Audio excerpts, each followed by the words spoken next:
ಇರುವ ಶರೀರಕ್ಕೆ ಅಂದದ ಬಟ್ಟೆ ಹಾಕಿಕೊಂಡರೇನು? ಭಾವ ಅಂದವಾಗುವುದೇ?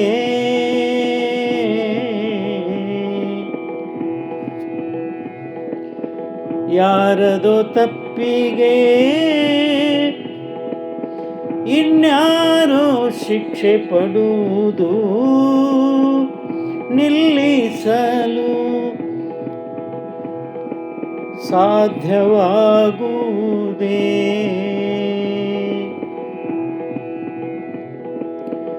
ನಿಜಾತ್ಮ ಶಿವನೇನೋ ಇರಲು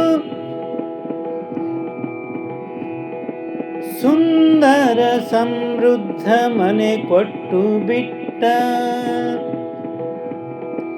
ಸುಖ ಪಡದೆ ಸೋಮಾರಿಯಾಗಿ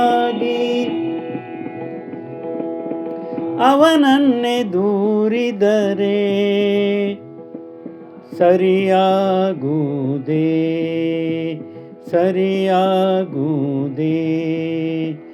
ಸರಿಯಾಗುವುದೇ?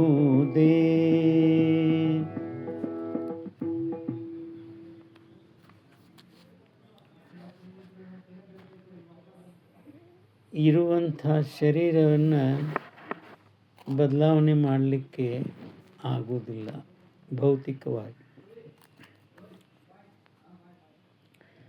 ಅದಕ್ಕೆ ಬೇಕಾದಷ್ಟು ಚಂದದ ಬಟ್ಟೆ ತೊಡಿಸಿದ್ರೇನು ಆ ಶರೀರ ಇದ್ದಂಗನೇ ಇರ್ತದೆ. ಭಾವ ಒಳಗಿರುವ ಭಾವ ಅಂದಾಗಬೇಕಲ್ಲ. ಭಾವ ಸುಂದರವಾದರೆ ಎಲ್ಲವೂ ಆನಂದ.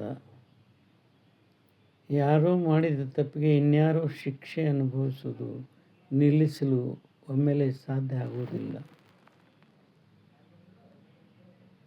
ಅದಕ್ಕಾಗಿ ನಿಜಾತ್ಮ ಶಿವನೇನೋ ನಮಗೆ ಇರಲಿಕ್ಕೆ ಶರೀರ ಎನ್ನುವಂಥ ಸುಂದರ ಸಮೃದ್ಧ ಮನೆಯನ್ನು ಕೊಟ್ಟು ಬಿಟ್ಟಿದ್ದಾನೆ. ಅದನ್ನು ಅನುಭವಿಸಿ ಸುಖ ಸಂತೋಷ ಪಡ್ರಿ ಅಂಥೇಳಿ. ಆದರೆ ಸೋಮಾರಿಯಾಗಿ ಕುಳಿತು ಬಿಟ್ಟರೆ ಮತ್ತೆ ಅವನನ್ನೇ ದೂರಿದರೆ ಅದು ಹೇಗೆ ಸರಿಯಾಗ್ತದೆ?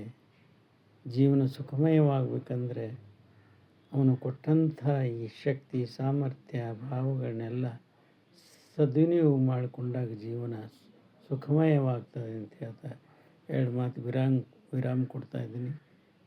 ರಚನೆ ಮತ್ತು ಹಾಡು ರವೀಂದ್ರ ಜಕಾತಿ.